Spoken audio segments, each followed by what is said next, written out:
Shalom, Bapak Ibu Saudara yang terkasih dalam Tuhan. Kita bersyukur oleh kemurahan Tuhan, kita boleh ada sebagaimana ada saat ini. Semua karena kemurahan Tuhan, kebaikan Tuhan, kasih Tuhan yang kita bisa nikmati. Kemarin kita sudah belajar kebenaran firman Tuhan, bagaimana Hizkia ketika mengalami kesesakan, mengalami pergumulan yang berat, dia datang kepada Tuhan dengan sungguh-sungguh menangis ya. Dengan sangat dikatakan di sana, dan akhirnya Tuhan mengabulkan doanya, dia dipulihkan, dia sembuh, bahkan dikatakan akan diperpanjang usianya 15 tahun lagi. Nah, tetapi dalam perjalanan hidup ini menjadi satu pelajaran penting bagi kita. Ada godaan di mana kita tidak selalu setia kepada Tuhan. Ada godaan di mana keberhasilan kita membuat kita sombong ya. Mujizat yang kita alami bisa membuat kita sombong. Nah, kita harus waspada hal itu, jangan sampai kita menyombongkan diri dengan berkat-berkat yang kita terima dari Tuhan, dengan mujizat-mujizat yang kita terima dari Tuhan. Ya, kita harus waspada hal itu ya, jangan jadi sombong tatkala kita sudah ya mengalami atau menikmati posisi yang tinggi ya, sesuatu yang luar biasa yang kita alami dari Tuhan, kemudian kita waspadai jangan sampai hal itu membuat kita sombong. Nah, apa yang terjadi dalam kehidupan Hizkia, orang yang tadinya memang setia kepada Tuhan, tetapi kali ini dia masuk dalam satu ya kehidupan di mana dia tergoda juga ya jatuh dalam hal dosa kesombongan ini. Di pasal 39 firman Tuhan berbunyi demikian, ayat yang pertama.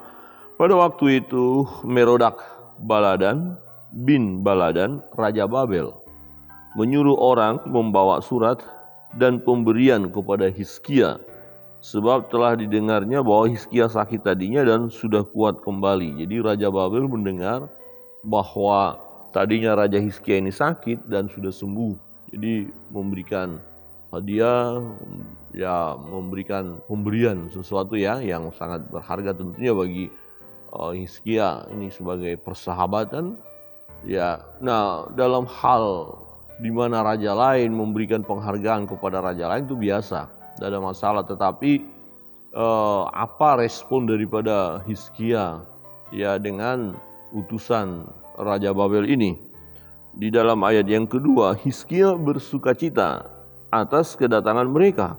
Lalu diperlihatkannyalah kepada mereka gedung harta bendanya, emas dan perak, rempah-rempah dan minyak yang berharga, segenap gedung persenjataannya, dan segala yang terdapat dalam perbendarannya.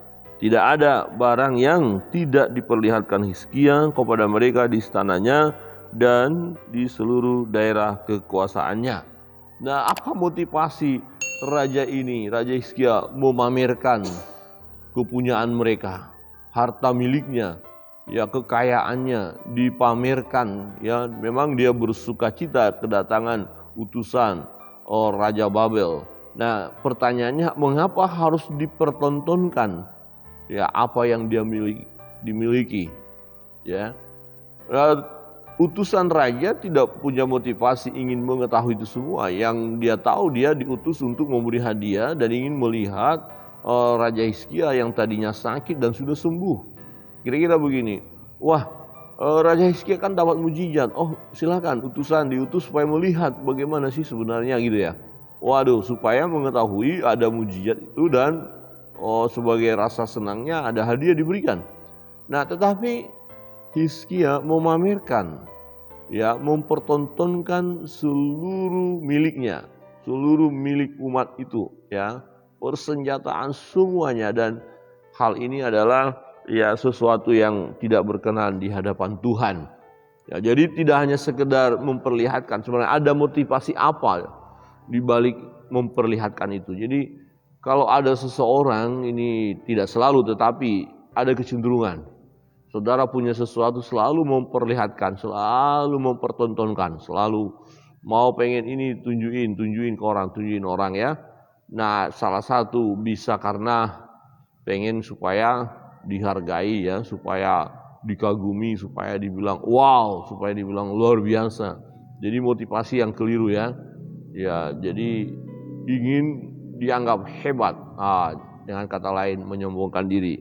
Itu sebabnya Nabi Yesaya menegur dia. Di ayat yang ketiga, kemudian datanglah Nabi Yesaya kepada Raja Hizkia dan bertanya kepadanya, apakah yang telah dikatakan orang-orang ini dan dari manakah mereka datang? Jawab Hizkia, mereka datang dari negeri yang jauh, dari Babel. Lalu bertanya lagi, apakah yang telah dilihat mereka di istanamu? Jawab Hizkia, semua yang ada di istanaku telah mereka lihat. Tidak ada barang yang tidak kuperlihatkan kepada mereka di perbendaraanku. Nah, lalu Yesaya berkata kepada Hizkia, dengarkanlah firman Tuhan semesta alam. Sesungguhnya suatu masa akan datang, bahwa segala yang ada dalam istanamu dan yang disimpan oleh nenek moyangmu sampai hari ini akan diangkut ke Babel. Tidak ada barang yang akan ditinggalkan. Demikianlah firman Tuhan. Dan dari keturunanmu yang akan kau peroleh akan diambil orang untuk menjadi sida-sida di istana raja. Ya, di istana Raja Babel.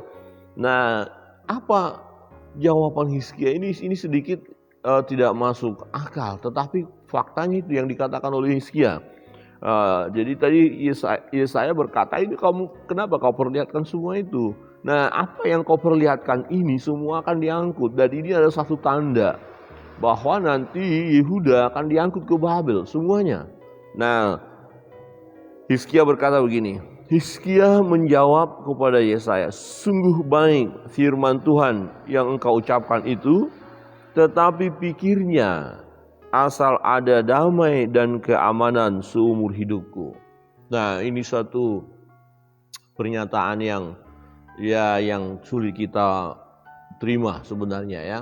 Bagaimana seorang Hizkia yang tadinya hidupnya saleh, bergantung kepada Allah ya, tetapi setelah mengalami mujizat ada kesombongan di sana dan dia kurang begitu ya menggumuli bangsanya untuk di kemudian hari.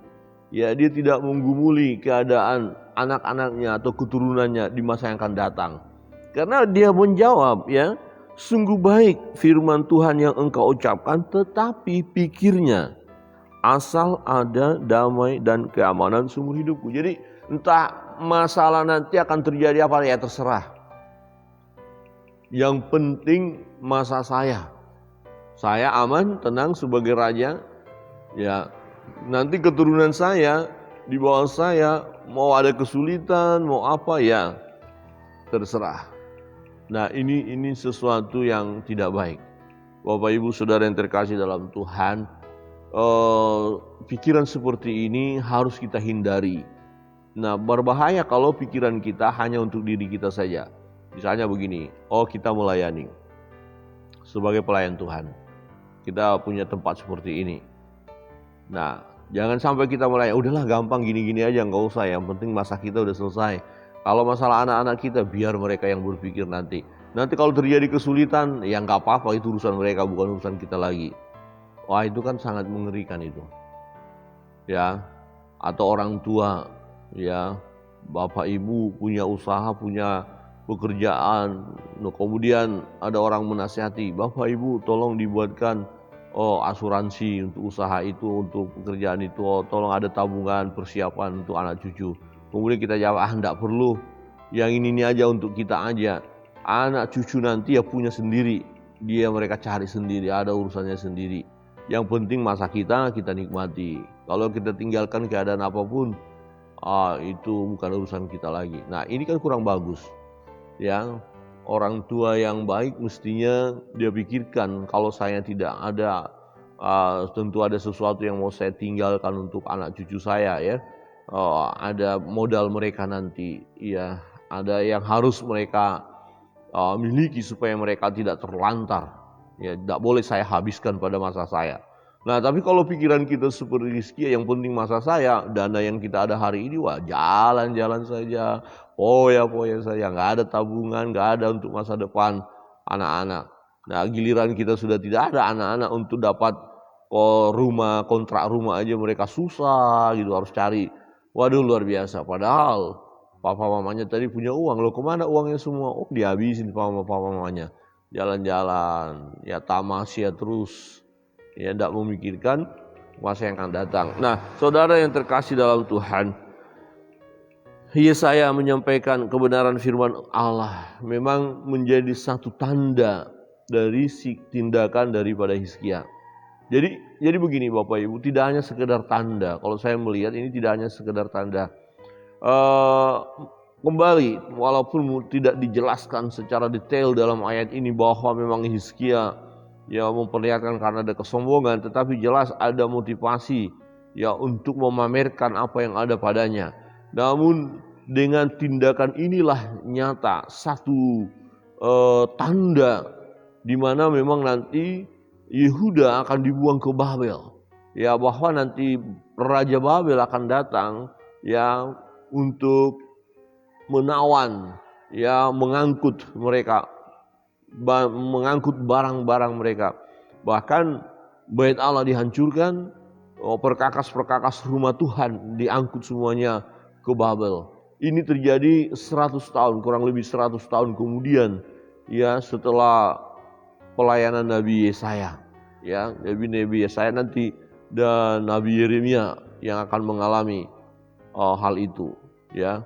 Dan persoalannya begini, Bapak Ibu Saudara yang terkasih dalam Tuhan, Hizkia ya ketika sudah mau memamerkan semuanya, ada firman Tuhan bahwa pemberitahuan akan diangkut sebagaimana kamu pertontonkan itu semua kepada bangsa Babel itu, Raja Babel, maka nanti bangsa Babel akan mengangkut semua.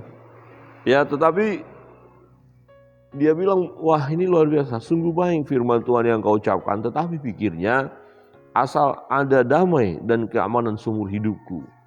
Ini Bapak Ibu Saudara yang terkasih dalam Tuhan, kita perlu memikirkan masa depan anak-anak kita, keturunan kita. Jangan terlalu egois lah ya.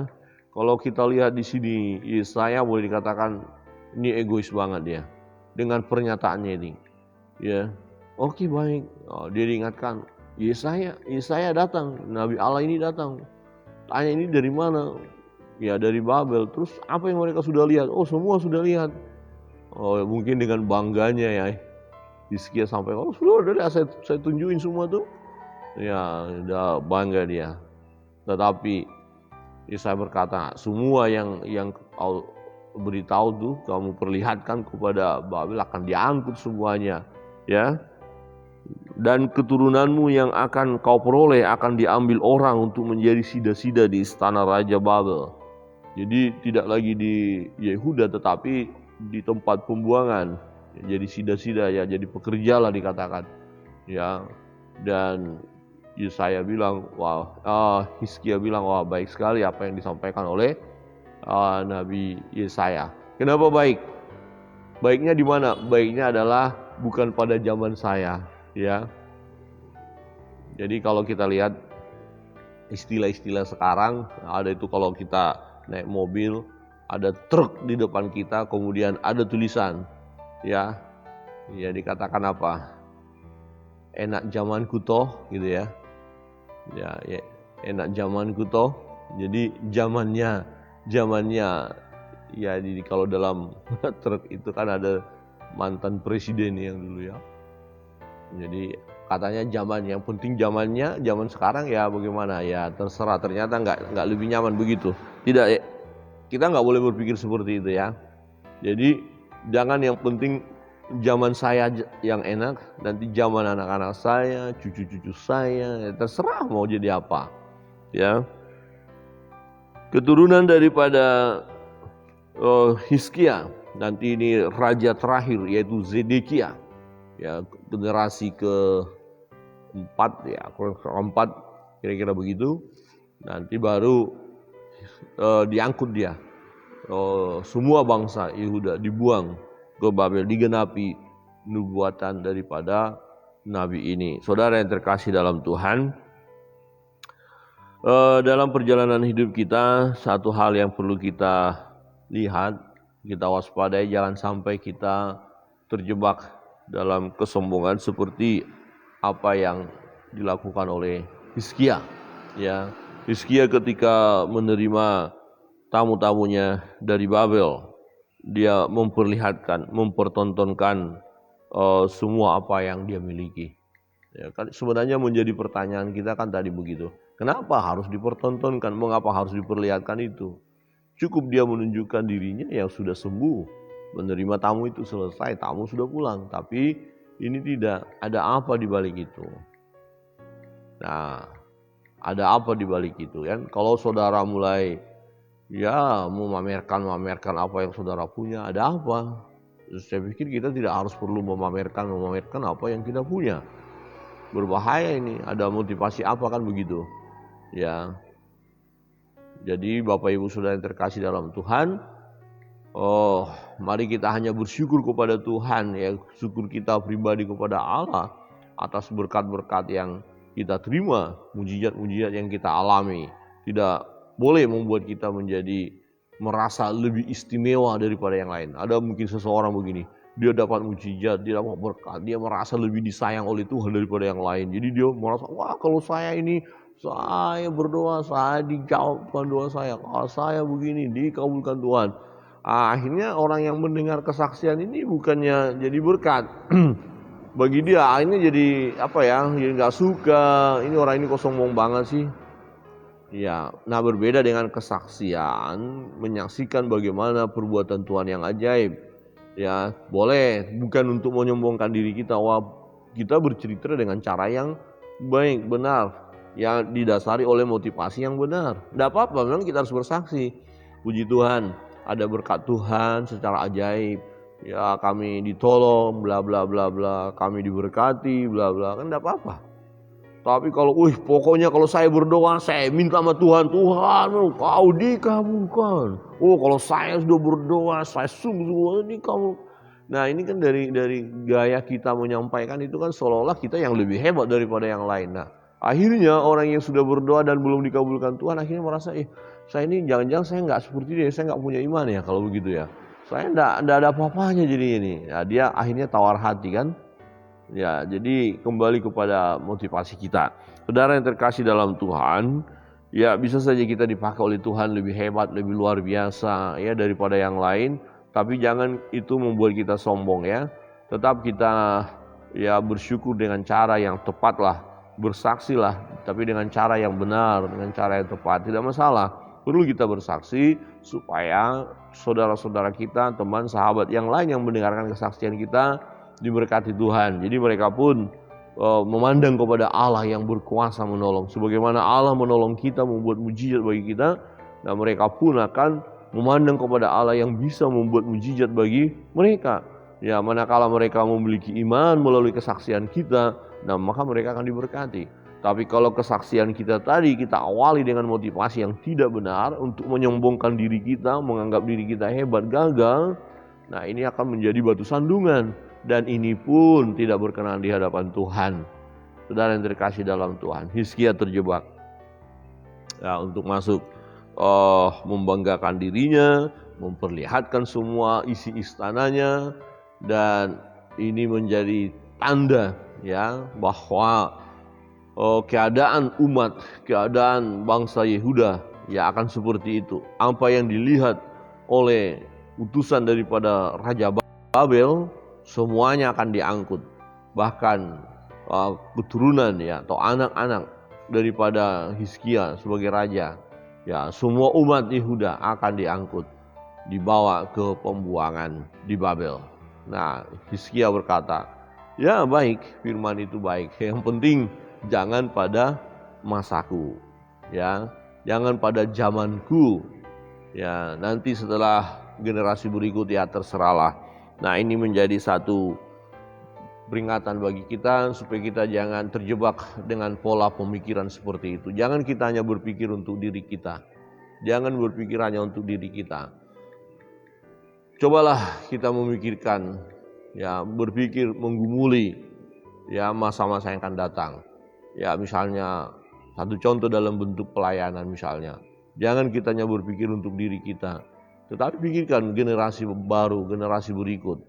Nah berbahaya satu ketika ya dalam kitab Hakim-Hakim dikatakan begini, lahirlah generasi yang tidak mengenal Allah. Akhirnya apa yang terjadi? Kacau kan?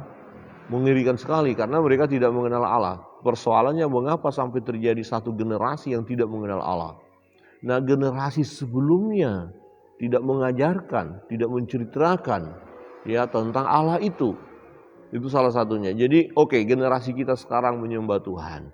Ya, menjadi pengikut Kristus yang setia. Tapi kalau kita nggak mengajarkan anak-anak kita, ya generasi berikutnya kita biarkan aja, dunia akan menyeret mereka. Kemudian giliran kita sudah tiada, lahirlah generasi, ya generasi bukan generasi pengikut Kristus, tapi generasi internet, katakan begitulah ya, generasi dunia, generasi teknologi yang tidak mengenal Allah. Ini kan repot.